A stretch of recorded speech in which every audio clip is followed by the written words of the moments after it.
దేవునికి స్తోత్రం. నేటి ఉదయకాల వాక్య సందేశం వింటున్నటువంటి ప్రియమైన దేవుని బిడ్డలారా, మీకందరికీ ప్రభువైన యేసుక్రీస్తు నామం పేరిట నా యొక్క వందనములు తెలియజేస్తుంటున్నాను. నేటి దినపు వాక్యం చదువుకుందాం.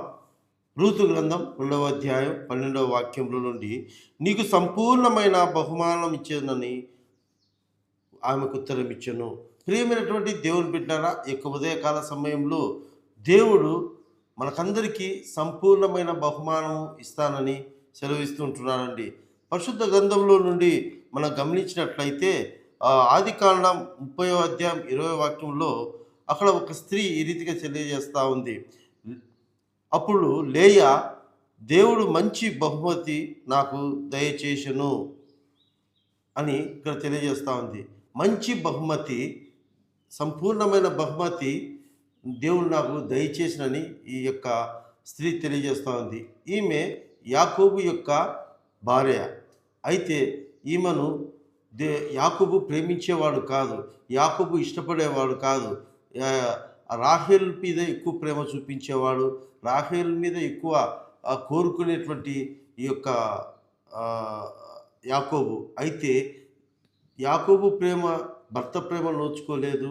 ఎన్నో బాధలు, ఎన్నో అవమానాలు, అనేక రకముగా మానసికంగా బాధపడుతున్నటువంటి లేయా దేవుని యొక్క కనికరం పొందింది, దేవుని యొక్క దయ పొందుకునింది. ఎప్పుడైతే దేవుని దయ లేయ పొందుకునిందో, అద్భుతమైనటువంటి దేవుడు ఒక సంపూర్ణమైన బహుమానాన్ని ఆమెకు దేవుడు అనుగ్రహించాడు.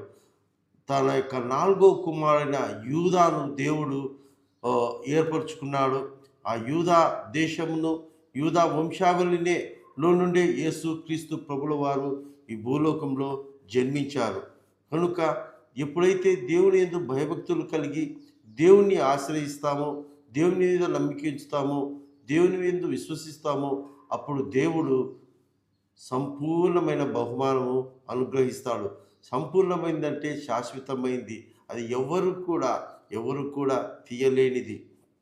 కనుక ఈ మాట ఉంటున్నటువంటి ప్రియమైన దేవుని బిడ్డలారా, నీ జీవితంలో కూడా ఒకవేళ లేయ లాంటి అనుభవం ఉన్నట్లయితే, అవమానాలు, నిర్లక్ష్యము, నిందలు, కష్టాలు, సమస్యలు, ఒకవేళ కన్నీటి చేత నువ్వు బాధపడుతున్నట్లయితే, లేయ ఆశ్రయించిన దేవుణ్ణి నువ్వు ఆశ్రయించినట్లయితే, లేయాను దర్శించిన దేవుడు, లేయ పట్ల దయ చూపించిన దేవుడు నీ పట్ల కూడా దేవుడు దయ చూపించి అద్భుతమైన సంపూర్ణమైన బహుమానాన్ని లేయాకి ఇచ్చిన దేవుడు నా జీవితంలో కూడా దేవుడు అనుగ్రహించడానికి సిద్ధంగా ఉన్నాడు. కనుక ఈ ఉదయకాల సమయంలో అలాంటి భక్తి జీవితము, అలాంటి నమ్మకమైన జీవితము, అలాంటి ఆధారం చేసుకున్నటువంటి జీవితము దేవుని మీద మనం కలిగి ఉన్నట్లుగా పరిశుద్ధాత్మ దేవుడు మనకందరికీ దయచేయునుగాక.